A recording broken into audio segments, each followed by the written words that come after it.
जिंदगी में एक बात बताएं, कोई भी नेता हमारा विकास क्यों नहीं करता? क्योंकि हम उसको हर बार जिताते हैं, इसलिए हमारे विकास को बहुती समझ लेता है। जिंदगी में एक बात बताएं आपसे, दुखी मैं भी होता हूं जब बिहार आता हूं तो। एक दिल्ली कई सारे राज्य को नौकरी दे सकता है, जबकि हमारे राज्य से छोटा है, लेकिन एक बिहार अपने बिहार को ही रोजगार नहीं दे पा रहा है। तो ये कितनी शर्म की बात है। एक कलकत्ता कितने सारे राज्य के लोगों को वहां रख के और रोजगार दे देता है। एक पंजाब कितने सारे राज्य के लोगों को वहां रोजगार दे पाता है, लेकिन हमारा बिहार आज भी भीख मांग के ही खा रहा है। ये किसका देन है?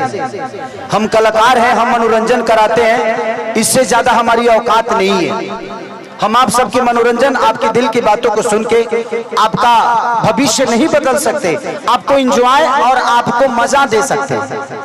हम उतने तक हैं।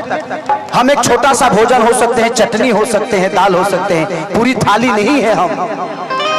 तो हमारी क्षमता जितनी है उस क्षमता के साथ हम अपना काम कर रहे हैं। लेकिन हमें भी मन करता है कि आज खेसारी के पास कितना मकान हो, मेरे खुद पता नहीं के कहियो किराया भरा लेवे ना जाला खेसरिया, वो हमारा मेहरारू के पता रहेला।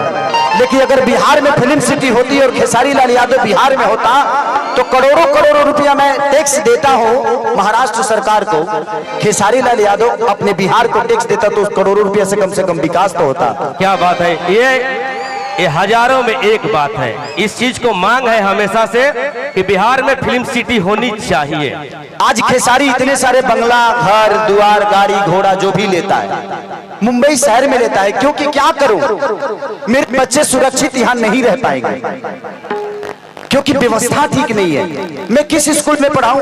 ये नेता अपने बच्चों को तो यहाँ पढ़ाते ही नहीं है, तो हमारे बच्चे कहां से पढ़ पाएंगे?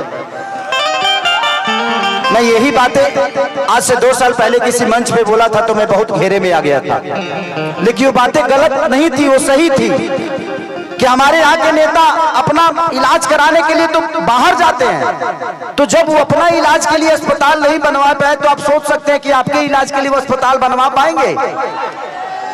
नहीं बनवा पाएंगे। सबसे पहले जानते हैं, पहले खुद को बदलिए। किसी का झंडा लेकर घूमने की जरूरत नहीं है, आप अपने आप को तैयार करिए। सच पूछिए तो हमारे यहाँ आईपीएस और डीएम और अधिकारी बनते हैं ना तो अपने काबिलियत से बनते हैं, उसमें सरकार का कोई योगदान नहीं होता है। हमारे यहाँ के बच्चे अगर शिक्षित होते हैं तो अपने काबिलियत से होते हैं, उसमें किसी सरकार का कोई योगदान नहीं है। और मैं अपने बड़े भाई तेजस्वी जी से एक अनुरोध करूंगा। मैं एक छोटे भाई होने के नाते एक दुख तुम है कि 14 करोड़ की आबादी में 2 लाख की नौकरी से हम बिहार सुधरने वाला नहीं है। अगर करना ही है तो बिहार में कम से कम हजारों फैक्ट्रियां डाल दीजिए। ये बताइए कि जब हमारे पास रोजी होगा तो हम रोड पे नजर आएंगे जी, हम फैक्ट्री में नजर आएंगे। आप हमें रोजी दीजिए, आप हमें व्यवस्था मत दीजिए। उतना कमाने की ताकत है जो अपनी व्यवस्था खुद कर लेंगे आप। हमें व्यवस्था तो दे दीजिए, हमें रोजी दे दीजिए। हम वोट देते हैं, आप वोट मांगने आते हैं, हम रोजी मांगने जाते हैं तो आप भूल जाते हैं कि हाँ इनको भी कुछ देना है। मुझे दुख है इस बात का, मैं नेता नहीं हूं, लेकिन आज नहीं तो कल तो बनना ही है।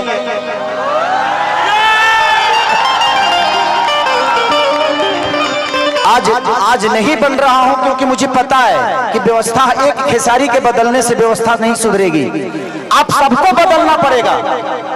बदलाव ऐसी चीज होती है कि हर उस नेता को डर रहता है कि इस बार अगर विकास नहीं करेंगे तो अगले बार इनको वोट नहीं देगा। इसलिए हर 5 साल पे बदल दीजिए। जहां जहां बदलाव हुआ है वहां वहां विकास हुआ है। उनके अंदर अपना डर पैदा करिए कि तुम नहीं करेगा मेरे लिए, हम तुम्हारे लिए वोट नहीं देंगे, चाहे आपके अपने जात का ही नेता क्यों ना हो, क्योंकि जात पेट नहीं भरता है। आप कमाते हो तब आपके बच्चों का पेट भरता है।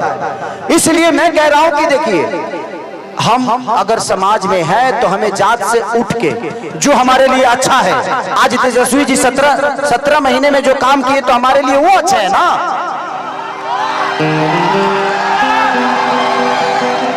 तो आप जब नहीं बदलिएगा तो फिर आपका विकास कौन करेगा? परिवार में जब एक आदमी का विरोध होता है ना तो हर आदमी कमाना शुरू कर देता है।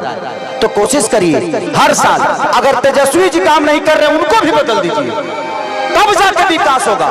लेकिन हमें अपने बड़े भाई पे विश्वास है कि वो आएगा तो आग लगा देगा। तो हमें बदलने की जरूरत है। मैं ये नहीं कह रहा हूं कि तेजस्वी जी को आप 20 साल बना कर रखिए, नहीं। तेजस्वी जी अगर काम नहीं कर रहे हैं तो उनको भी बदलिए, क्योंकि बदलाव ऐसी चीज होती है कि जीवन में इंसान अपने आप को बदल देता है। क्योंकि हमें विकास चाहिए भाई, हमें जात नहीं चाहिए, जात पेट नहीं भरता है। आज तेजस्वी जी ने नौकरी दिया है तो सिर्फ यादवों को नहीं दिया है, पूरे बिहार के बच्चों को जिनके पास टैलेंट है उनको दिया है।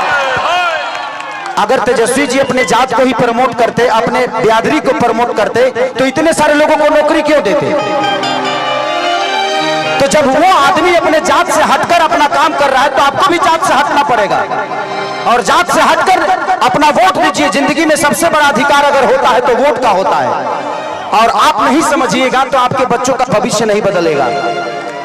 जिंदगी में मैं क्या बोला, इस 17 महीने में जो बड़े भाई तेजस्वी जी ने किया, मुझे पहली बार लगा कि हमारे भाइयों को रोजगार मिलना शुरू हो गया। इससे मैं बहुत खुश हूं इस बात से। लेकिन मैं 2 लाख से खुश नहीं हूं। 14 करोड़ की आबादी है हमारे बिहार की, तो मान के चले कि अब 50 लाख भी दे दीजिएगा तब भी उधार नहीं होने वाला है। इससे बेहतर है जो पढ़े हैं वो तो नौकरी ले लेंगे, लेकिन जो नहीं पढ़े हैं उनके लिए तो कम से कम फैक्ट्रियां लगवाइए, ताकि वो भी अपने घर के बच्चों को पाल सके, अपने बच्चों को भविष्य सोच सके। तो दिल से दुआ है उस भाई के लिए कि उस भाई ने कम से कम 2 लाख लोगों को एक रोजगार तो दे दिया। रोजगार तो मिल गई, लेकिन तनख्वाह मिली कि नहीं कर गारंटी नहीं है। ऐसे जरूर के हुआ और के हाथ में बा, पता चलो जे दादा नौकरिए करो तो 6 महीना से पेंशन नहीं मिल, तो वो दिक्कत बा।